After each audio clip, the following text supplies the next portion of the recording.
নমস্কার বন্ধুরা, মল্লিকা কিচেনে আজকে 1 কাপ সুজি নিয়েছি। এই সুজি দিয়ে একটি রেসিপি করব।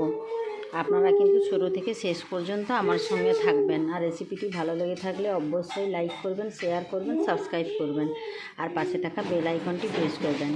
আমি 1 কাপ মেপে জল দিয়েছি। জলটা কিন্তু গরমও হয়ে গেছে। এবারে 1 কাপ সুজি দিয়ে জলটার সঙ্গে কিন্তু ভালো করে মিশিয়ে নিচ্ছি। এভাবে মিশিয়ে নিচ্ছি।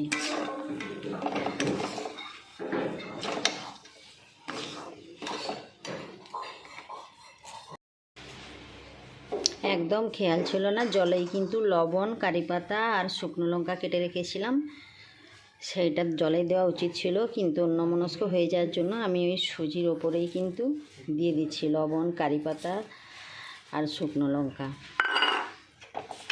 দিয়ে কিন্তু ভালো করে মিশিয়ে নিচ্ছি। আমার কিন্তু ভালো করে মেশানো হয়ে গেছে। এবার আমি এটা একটি পাত্রে নামিয়ে নিচ্ছি। একটি পাত্রে আমি নামিয়ে নিয়েছি। একটু ঘিও নিয়েছি, তো একটা বাটির ঘি রেখেছি। এই যে ঘি হাত করে করে মেখে নেবো, তবে ময়দা একটু দেবো, ময়দা দিয়ে কিন্তু মাখবো।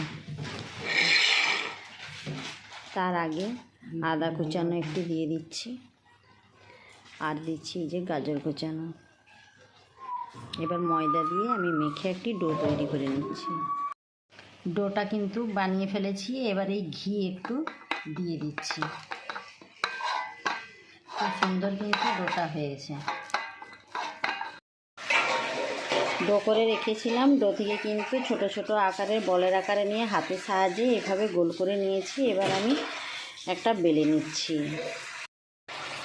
এভাবে প্রথমে রুটির মতো গোল করে নিয়েছি, তারপরে কিন্তু আমি এভাবে পাট করে নিচ্ছি। আমি আবার এটাকে বেলে নিচ্ছি। এভাবে কিন্তু পরোটার আকারে বেলে নিয়েছি। এদিকে একটা কড়াই বসিয়ে দিয়েছি, কড়াইটি কিন্তু গরমও হয়ে গেছে। এবার বেলে রাখা পরোটাটা দিয়ে দিলাম। প্রথমে শুকনো কড়াই কিন্তু আমি একটু এধার ওধার করে সেঁকে নিচ্ছি, তারপরে তেল দেবো।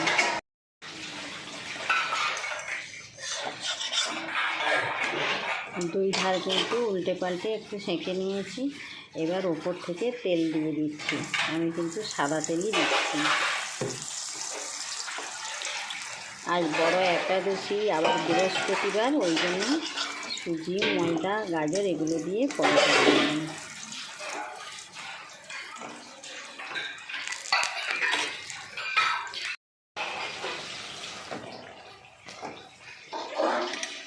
এভাবে কিন্তু একটু একটু ফুলেছে।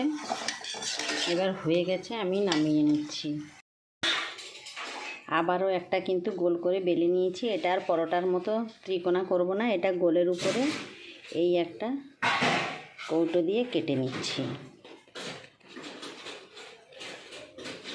এরকম ধার কৌটো নিয়েছি, কাটা হয়ে গেছে। এবার এগুলো ধার থেকে ছাড়িয়ে নিচ্ছি।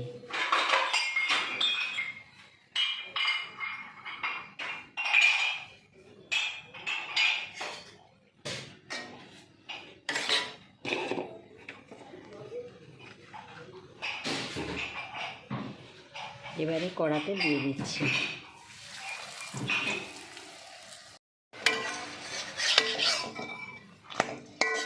এই পরোটাটাও কিন্তু হয়ে গেল, আমি নামিয়ে নিচ্ছি।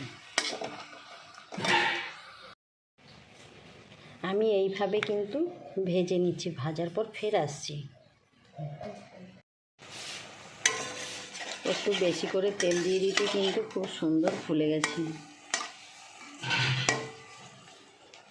এভাবে সবগুলো ভাজে নিচ্ছি। আমার কিন্তু সবগুলো ভাজা হয়ে গেছে। আমি এবার নামিয়েও নিয়েছি, ভালো করে একটা সাজিয়েও নিয়েছি। এবার আমি পরিবেশন করছি। গোলগুলোও করেছি, এমনি ত্রিভুজের মতো পরোটা করছি, কিন্তু খুব সুন্দর নরম একদম।